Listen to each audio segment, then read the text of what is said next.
여러분 안녕하세요. 아이러브9입니다. 오늘도 흥미로운 소식 하나 들고 왔는데요. 이번엔 자동차 이야기이면서 동시에 정치 이야기이기도 합니다. 시작 전에 구독이랑 좋아요 그리고 알림 설정까지 눌러두시면 다음 영상도 놓치지 않고 보실 수 있어요. 자, 그럼 바로 들어가 보겠습니다. 이번 소식의 무대는 라스베가스입니다. 정확히는 레드락 리조트라는 곳에서 열린 유세 현장인데요. 이 자리에서 트럼프 대통령이 전기차 운전자들을 겨냥해서 상당히 도발적인 발언을 했습니다. 그냥 살짝 비꼰 정도가 아니라 전기차 배터리 잔량을 신경 쓰는 운전자들을 두고 아예 병에 걸렸다라는 표현까지 썼어요. 이게 단순한 농담으로 넘어갈 수도 있지만 발언의 맥락을 하나하나 뜯어보면 꽤 많은 이야기가 숨어 있습니다. 일단 트럼프 대통령이 이 얘기를 꺼낸 배경부터 짚고 가야 하는데요. 이날 연설 주제 자체는 규제 정책에 관한 좀 더 큰 틀의 이야기였습니다. 그 안에서 전기차 관련 규제를 언급하다가 자연스럽게 전기차 운전자 이야기로 흘러간 거죠. 트럼프는 자신이 이른바 전기차 의무화라는 걸 끝냈다고 주장하면서 이렇게 말했습니다. 원문 그대로 옮겨보면 내가 전기차 의무화를 끝냈다. 이 얘기는 별로 하고 싶지 않은데 왜냐하면 일론이 그렇게 좋아하지 않았기 때문이다. 하지만 나는 그렇게 해야만 했다. 우리는 일론을 사랑한다. 이렇게 말했어요. 여기서 나온 일론이 누구겠습니까? 바로 일론 머스크죠. 이 짧은 문장 안에 정치적으로 상당히 복잡한 관계가 압축되어 있는데요. 이 부분은 뒤에서 좀 더 자세히 풀어드리겠습니다. 트럼프는 여기서 멈추지 않고 전기차 운전자들의 이른바 레인지 엔자이어티, 그러니까 주행 가는 거리에 대한 불안감을 아주 구체적으로 묘사하면서 조롱하듯 이야기를 이어갔습니다. 그의 발언을 그대로 옮겨보면 이렇습니다. 내가 그걸 끝낸 이유는 그 규정이 2030년쯤 되면 모든 사람이 전기차를 가져야 한다고 했기 때문이다. 그런데 그걸 충전할 방법조차 없었다. 여러분 그 표지판 본 적 있죠? 전기차를 몰고 가다 보면 이 사람들은 병에 걸렸어요. 진짜 병이에요. 운전하다가 배터리가 줄어드는 걸 깨닫는데 4분의 3이나 남아있을 때부터 벌써 걱정하기 시작합니다. 조금 줄어들면 바로 나 어디로 가야 하지 이러는 거죠. 그리고 고속도로를 달리다 보면 표지판이 보여요. 충전소 화살표 89마일 오른쪽. 이 사람들은 미쳤어요. 정말 상당히 생생한 묘사죠. 배터리가 4분의 3 남았는데도 불안해한다. 19마일 떨어진 충전소 표지판을 보고도 걱정한다. 이런 식으로 아주 구체적인 상황까지 그려가면서 웃음을 유도하는 화법입니다. 유세 현장 특유의 과장된 스토리텔링이라고 볼 수 있는데요.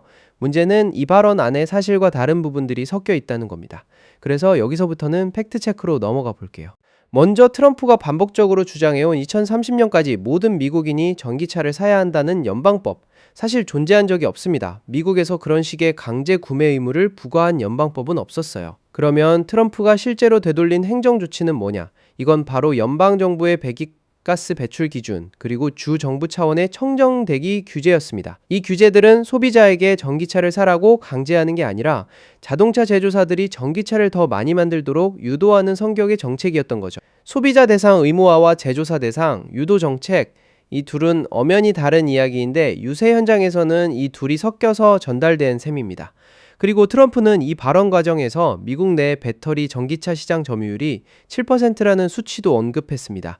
이 숫자를 근거로 삼아서 전기차에 대한 소비자 수요가 약하다는 주장을 펼친 거예요. 실제 시장 점유율 수치를 인용했다는 점에서 완전히 근거 없는 이야기는 아니지만 그 숫자를 어떻게 해석하느냐는 또 다른 문제겠죠. 자, 이제 아까 잠깐 언급했던 일론 머스크와의 관계, 이 부분을 좀 더 짚어볼까요? 이번 발언은 그냥 뜬금없이 나온 게 아니라 워싱턴 정치권에서 있었던 일련의 사건들과 맞물려 있습니다. 청정에너지 관련 인센티브를 되돌리는 이번 행정부의 움직임은 사실 트럼프와 일론 머스크 사이에 있었던 공개적인 갈등 이후에 나온 흐름이에요. 일론 머스크는 2025년 초에 정부 효율부, 영어로는 DOG라고 부르는 부서를 잠깐 이끌었던 적이 있는데요. 그 이후 워싱턴 정치권에서는 완전히 발을 뺀 상태입니다. 최근에는 본인이 정치에 너무 깊이 관여했었다는 걸 인정하기도 했고 지금은 다시 테슬라를 비롯한 자신의 여러 회사들에 집중하고 있는 상황이에요. 그러니까 정리하면 이렇습니다. 한때 정부 요직까지 맡았던 일론 머스크와 트럼프 사이에 갈등이 있었고 그 여파 속에서 전기차 관련 정책들이 후퇴하는 흐름이 나타났고 이번 라스베가스 발언도 그 큰 그림 안에서 이해할 수 있다는 거죠. 우리는 일론을 사랑한다 라는 말을 굳이 덧붙인 것도 어떻게 보면 그 껄끄러웠던 관계를 의식한 발언으로 읽힐 수 있습니다. 자, 이제 정치적인 논쟁은 잠시 접어두고 조금 더 근본적인 이야기로 넘어가 볼게요. 전기차로의 전환이라는 큰 흐름 자체는 사실 정치적 수사와는 별개로 공학과 경제학에 뿌리를 두고 있습니다. 전기차는 기본적으로 내연기관차보다 에너지 효율이 높고 환경적으로도 더 유리한 걸로 나타나고 있어요. 이건 제조 과정, 배터리 생산 과정, 그리고 현재의 전력망 구성까지 다 감안하고도 그렇다는 겁니다. 특히 흥미로운 부분이 하나 있는데요. 전기차는 지역 전력망에 의존하기 때문에 시간이 지날수록 저절로 더 깨끗해지는 유일한 동력 방식이라는 점입니다.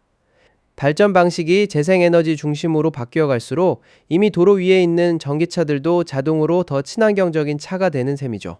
내연기관차는 아무리 시간이 지나도 화석연료를 태우는 방식 자체는 바뀌지 않는 것과는 대조적입니다. 경제적인 측면도 짚어볼까요? 화석연료 의존도를 낮추는 방향으로 가면 장기적으로 가정의 교통비 부담이 줄어들고 동시에 미국이 수입 석유에 의존하는 정도도 낮아집니다. 물론 모든 신기술이 그렇듯 전기차도 초기 상용화 단계에서는 구매 비용이 더 높았던 게 사실이에요. 하지만 테슬라를 비롯해서 중국 제조사들까지 생산 규모를 빠르게 키워오면서 구매 가격이 내연기관차와 비슷한 수준까지 내려오고 있는 중입니다. 게다가 전기차는 연료비가 저렴하고 유지보수 비용도 적게 들기 때문에 총소유 비용 측면에서는 오히려 전기차가 유리하다는 분석도 나오고 있어요.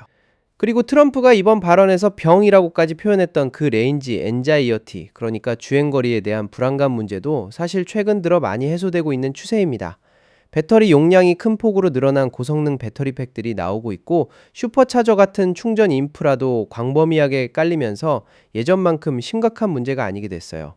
앞으로 주요 이동 경로를 따라 충전 네트워크가 계속 확장되고 있다는 점을 감안하면 이 불안감은 시간이 갈수록 더 줄어들 가능성이 높습니다. 정리해보면 트럼프 대통령의 이번 발언은 유세 현장 특유의 과장과 유머를 담고 있지만 그 안에 담긴 정책적 근거에는 사실과 다른 부분들이 섞여 있었고 동시에 일론 머스크와의 복잡한 정치적 관계까지 함께 읽어낼 수 있는 발언이었습니다.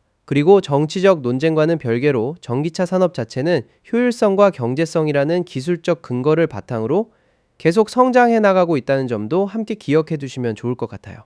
오늘 소식은 여기까지입니다. 재미있게 보셨다면 구독과 좋아요 부탁드리고요. 다음 영상에서 또 만나요. 아이러브9이었습니다. 감사합니다.